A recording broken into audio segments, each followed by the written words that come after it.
بسم اللہ الرحمن الرحیم نحمدہ ونصلی علی رسولہ الکریم اما بعد۔ تعارف سورہ دخان۔ اس سورت کا نام سورہ دخان ہے اور یہ لفظ اس سورت کی آیت نمبر 10 میں موجود ہے۔ تلاوت کی ترتیب میں اس سورت کا شمار 44 ہے اور نازل ہونے میں اس سورت کا شمار 64 ہے۔ اس سے پہلے جو سورت ہے یہ اس کے فوراً بعد نازل ہوئی، اور ہم پڑھ چکے ہیں کہ 7 صورتیں اکٹھی جو حامیم سے شروع ہونے والی ہیں، انہیں حوامیم سبعہ کہتے ہیں۔ یہ بہت اہم صورتیں ہیں، تو یہ بھی انہی میں سے ہے۔ اس صورت میں 3 رکوع ہیں، 59 آیات ہیں، 346 کلمات ہیں اور 1495 حروف ہیں۔ دخان عربی میں کہتے ہیں دھوئیں کو، اور دھوئیں سے کیا مراد ہے؟ ایک تو دھواں قیامت کی علامات میں سے ہے کہ قرب قیامت میں وہ دھواں ظاہر ہوگا اور ہر جگہ چھا جائے گا، بہت بڑا دھواں ہوگا، اور اس دھوئیں کی وجہ سے مسلمانوں کو زکام سا ہو جائے گا اور کافروں پر بے ہوشی طاری رہے گی، اور یہاں تک آتا ہے کہ 40 دن تک وہ دھواں چھایا رہے گا۔ اس کے بعد آسمان صاف ہو جائے گا۔ ایک تو وہ دھواں ہے جو قیامت سے پہلے عیسیٰ علیہ السلام کی وفات کے بعد جب نیکی ختم ہو جائے گی اور شر غالب آ جائے گا تو اس وقت ظاہر ہوگا۔ اور ایک دھواں وہ ہے کہ مکہ کے لوگوں نے نبی پاک صلی اللہ علیہ وسلم کو تو ستایا ہی ستایا، مسلمانوں کو ستایا۔ جو بندہ اسلام لاتا تھا نا، اس کا تو جینا دو بھر کر دیتے تھے۔ ان کی اس ظلم کی وجہ سے لوگ اسلام لا ہی نہیں رہے تھے۔ بھئی اسلام لائیں گے تو یہ ماریں گے، اسلام لائیں گے تو یہ بائیکاٹ کر دیں گے، معاشی بائیکاٹ کر دیں گے، یہ بدنام بھی کریں گے، یہ ماریں گے بھی، اور یہ بھوکا ننگا بھی کر دیں گے۔ یہ حال ہو گیا تھا، تو ان کی وجہ سے لوگ اسلام نہیں لا رہے تھے، تو لوگوں کے اسلام لانے میں رکاوٹ بنے ہوئے تھے۔ تو نبی پاک صلی اللہ علیہ وسلم نے پھر ان کے لیے بد دعا کی کہ یا اللہ انہیں یوسف علیہ السلام کے زمانے جیسے قحط میں مبتلا فرما۔ اس وقت جو قحط آیا تھا، تو اللہ تعالیٰ نے پھر ان کو سخت قسم کے قحط میں مبتلا کر دیا۔ اتنا قحط ہو گیا، کھانے پینے کی چیزوں کی اتنی کمی ہو گئی، اتنی قلت ہو گئی کہ لوگ ہڈیاں اور مردار جانور اور سوکھے چمڑے کھانے پر مجبور ہو گئے۔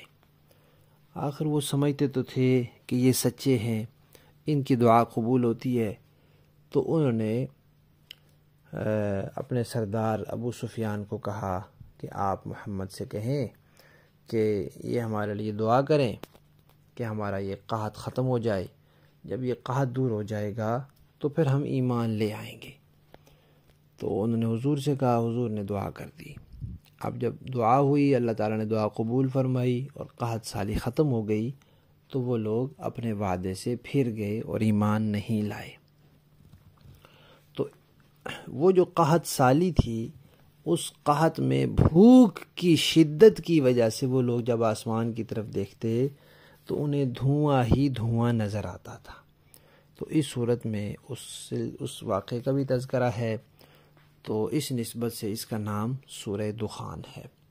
اس سے پہلے جو سورت تھی، اس کے آغاز میں اور شروع میں بھی قرآن پاک کی سچائی کا تذکرہ تھا۔ اس میں بھی قرآن پاک کی سچائی کا تذکرہ ہے، اور اس سورت کے آخر میں اللہ تعالیٰ کی توحید کا ذکر تھا۔ اس سورت کے شروع میں اللہ تعالیٰ کی توحید کا ذکر ہے۔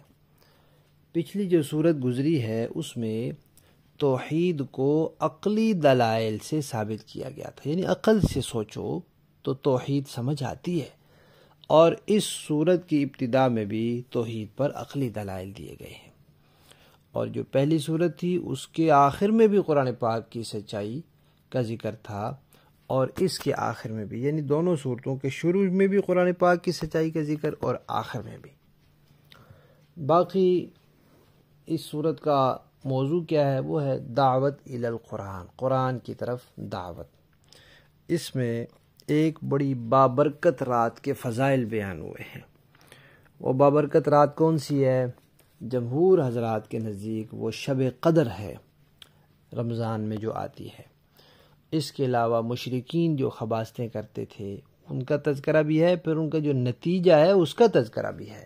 حضرت موسیٰ علیہ السلام کا واقعہ ہے، پھر ان کی اتباع کرنے والے اور ان کی مخالفت کرنے والوں کا انجام بھی ہے۔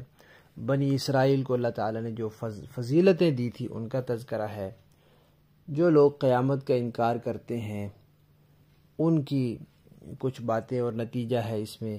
پھر اس طرح اس صورت میں یہ بات بھی آئی ہے کہ کوئی اللہ تعالیٰ پر زور زبردستی نہیں کر سکتا۔ یہ بات بھی آئی ہے کہ جو مجرم ہوتے ہیں ان کو اللہ تعالیٰ مہلت دیتے ہیں، یہ اللہ تعالیٰ کی شفقت ہوتی ہے، اللہ تعالیٰ کی مہربانی ہوتی ہے، رحمت ہوتی ہے۔ اللہ تعالیٰ ان کو ڈھیل دیتے ہیں تاکہ اس ڈھیل سے فائدہ اٹھا کر یہ ایمان لے آئیں۔ تو اگر کوئی اس سے فائدہ اٹھاتا ہے تو وہ اس کے لیے بڑی فضیلت کی بات ہے، اس کی جان بخشی ہو جاتی ہے، ہمیشہ کے لیے کامیاب ہو جاتا ہے۔ اور اگر کوئی اس ڈھیل سے بھی فائدہ نہیں اٹھاتا تو وہ بہت ہی بدبخت ہوتا ہے۔ پھر اس صورت میں کچھ قیامت کا بھی تذکرہ آیا ہے، اور اللہ تعالیٰ کی قدرت کا بھی کہ اللہ تعالیٰ قیامت میں لوگوں کو دوبارہ زندہ کر سکتے ہیں۔ مکہ کے مشرکین نے کہا تھا کہ اگر مرنے کے بعد دوبارہ زندہ ہونا ممکن ہے تو آپ ہمارے باپ دادوں کو زندہ کر کے دکھائیں۔ تو انہیں یہ بتایا گیا کہ یہ زندہ کرنا تمہارے کہنے کی وجہ سے نہیں ہوگا، یہ اللہ تعالیٰ نے ایک مقصد کے لیے کرنا ہے زندہ، تو جب اس کا وقت آئے گا تب اللہ تعالیٰ زندہ کریں گے۔ اس صورت کے فضائل میں کچھ روایات ہیں۔ ایک تو یہ کہ جو صورتیں نبی پاک صلی اللہ علیہ وسلم صبح کی نماز میں پڑھا کرتے تھے ان میں یہ صورت بھی شامل ہے، اور آپ صلی اللہ علیہ وسلم کا ارشاد ہے کہ جو شخص جمعے کی رات کو یا جمعے کے دن کو سورہ دخان کی تلاوت کرے گا اللہ تعالیٰ جنت میں اس کے لیے ایک محل بنا دیں گے۔ اور ایک روایت میں ہے کہ جو جمعے کی رات میں حامیم اور سورہ دخان اور سورہ یاسین ان کی تلاوت کر لے تو صبح جب وہ اٹھے گا تو اس کی بخشش ہو گئی ہوگی۔ اور ایک روایت میں ہے کہ جو شخص حامیم اور سورہ دخان کی رات کو تلاوت کرے گا تو صبح تک اس کے لیے 70,000 فرشتے استغفار کرتے رہیں گے۔ اللہ تبارک و تعالی ہمیں اس صورت سمیت پورے قرآن پاک پر کامل ایمان یقین نصیب فرمائیں، اور قرآن پاک کے جتنے حقوق ہمارے ذمے ہیں وہ سب کے سب ادا کرنے کی توفیق عطا فرمائیں۔